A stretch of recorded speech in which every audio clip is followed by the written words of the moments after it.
J.A. Adonde covered the Kobe Bryant Lakers for the L.A. Times, the Jordan Bulls for the Chicago Sun-Times. Now he's the director of sports journalism. J.A. Adonde with a beard and a little gray in it, which means he has seen things, my friends. He has seen a lot of things. So it's funny when you look at these Lakers. I've been a doubter for most of the season, and I really I had an epiphany yesterday. And I said, I don't get this Austin Reeves and old LeBron. And then I went and looked at all of LeBron's numbers against the Warriors and the Grizzlies in the play-in game. 24 points, 10.5 assists, 5.5 rebounds, 50% from the field in 38 minutes. And I'm like, wait, time out. I got to stop calling him old LeBron and start acknowledging he's one of the four most productive players left in the playoffs, with Jokic and Tatum being two others. And so it was like, it was my bias. It was age bias. He's an old man. And I'm watching him, and I got into my car yesterday, and I was driving, and I thought, I got to stop that. Just what is he producing when he plays? And these are all-stars. These are Jaylen Brown, but a better rebounder and better assist guy. Are you amazed? Because you watched an older Jordan. You've watched an older Kobe. Are you shocked by this? Not shocked. I'd go with amazed, though, Colin. And we have to jumpstart ourselves, right? We almost need a defibrillator for ourselves to get as excited as we should be by those numbers, because for LeBron, they're very pedestrian. Right. But for 20 years in the league to put up numbers like that, anyone else would be raving about, and they're very pedestrian for him. But it's a great sign for the Lakers that they have won 2 playoff series with LeBron putting up those type of numbers. I think he still has something left. I think we can see more from him. I think we got a taste from it in that closeout game 6 against the Warriors when he had 39-9. Yeah. And even that is not one of the all-time LeBron games, but it's still an outstanding production, 39-9. And the question is, does he have a little extra in the tank that he can draw on for these next 4 weeks of basketball? It's a sprint now, or maybe it's like a 400-meter race, right, Colin? Now for these next 2 weeks, who can be the best out of LeBron, Anthony Davis, Jokic, Jayson Tatum, Jimmy Butler, these star players? Who can have the best 4 weeks out of those guys? And I think that will go a long way toward determining our next champion. We both know Doc Rivers. I like him a lot. I tend to think he's an old school culture coach more than a new school tweak and adjust coach. Maybe a little Joe Torre if there's a similarity to a baseball manager. He's great with alphas.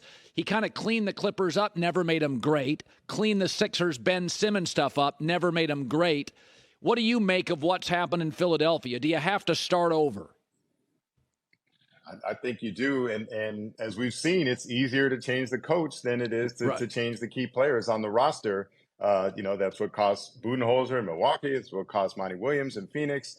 And, the accumulation of these losses, right? The blown 3-1 leads and the blown 3-2 leads and the losses in game 7s and the losses, you look at the numbers, and I don't want to misquote them accurately, but they're not favorable. I think he's lost 2/3 of his games when he's had an opportunity to clinch a series.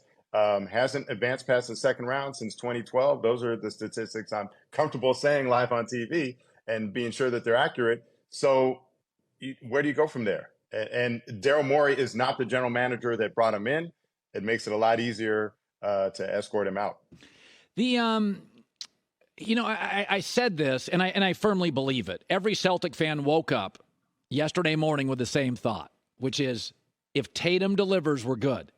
But there is that sort of, and I think sometimes it's generational. Kids are different today.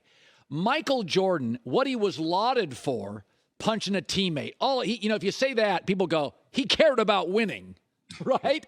It was a different time that Michael didn't have to live in this day-by-day, shot-by-shot vortex of social media. He was kind of protected.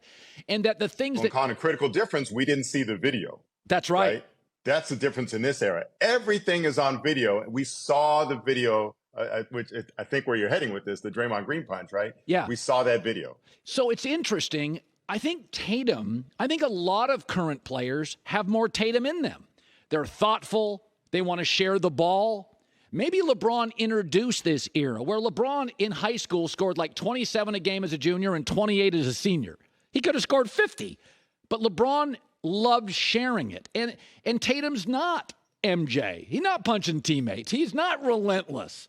And I watched him yesterday, and I do think there'll be games when he'll go back to being kind of, I'll get the ball around, I won't. And I think it makes him a better human. But I don't think yesterday is the end of the story. I think Tatum is kind of a new star, a new generation of star, where it's not, I mean, you covered Kobe. Kobe didn't care what you thought of him. He'd go 6 for 28, and he'd take 9 more shots. I mean, you know better than anybody. I'm just throwing my belief out that Tatum is just a different kind of cat. Well, and he modeled himself after Kobe, and so he tries to infuse a lot of Kobe. I think he wore a Kobe wristband, right, for one of these playoff games.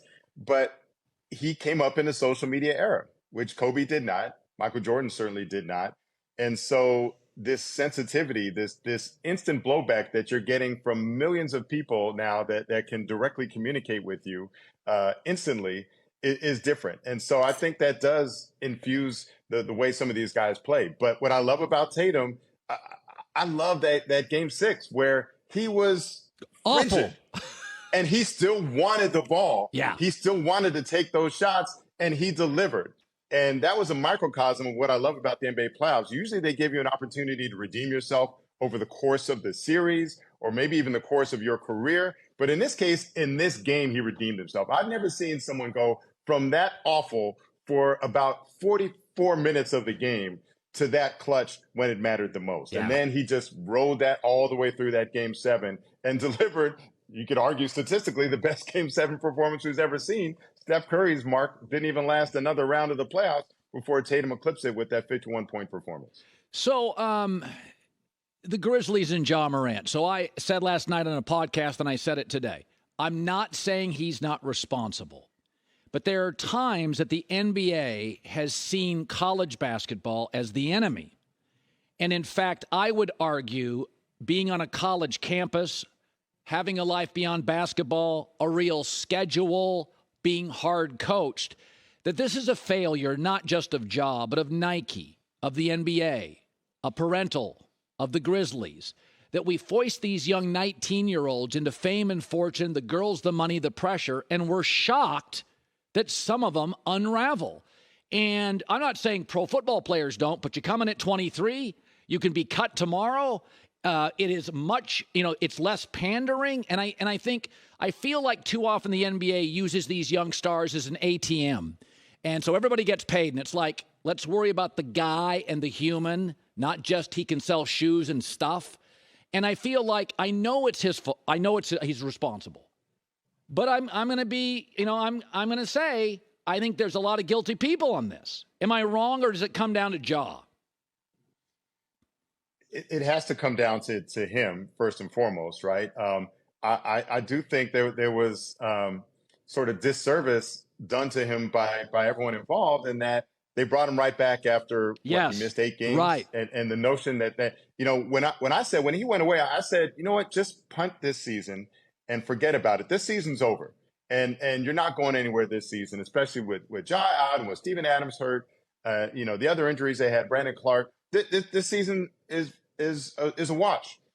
Take the long-term view and make sure that he is right. And instead, I feel like he was rushed back and, paid some lip service to the changes that he had done, when clearly nothing has changed, not significance. I was encouraged after they lost to the Lakers when he took responsibility and said, my actions away from the court hurt our franchise. And it seemed like he got it then. But then however many days later, here he is doing the same old stuff. And in the macro, it's not that big. If you look at, you've got politicians taking pictures with assault rifles and sending them out as Christmas cards. So is Ja waving a gun around in a car the worst thing that we've seen? Not necessarily, but in the context of what he's been through this year, it was incredibly ill-advised and self-inflicted damage. And it lets you know that he's not ready. And Colin, to your point about college, Steve Kerr made an interesting point talking about whether or not he should rely on more of the young players. He said, you're talking about guys who would be juniors in college right now. And was Stephen Curry or Draymond Green ready to lead a team to an NBA championship when they were juniors in college? No. It takes a while. It takes experience. It takes maturity. We're asking so much of these guys at such a young age. even going back to Jayson Tatum, he's still only 25. That's right. Is it realistic to expect him to lead a team to a championship at that age? We really haven't seen guys other than like Magic Johnson when he came in playing alongside Kareem Abdul-Jabbar who have done it. So you're right, Colin, that they would all be better served by more time away from the spotlight. And going back to the social media aspect, they're asked to do so much so publicly at such a young age.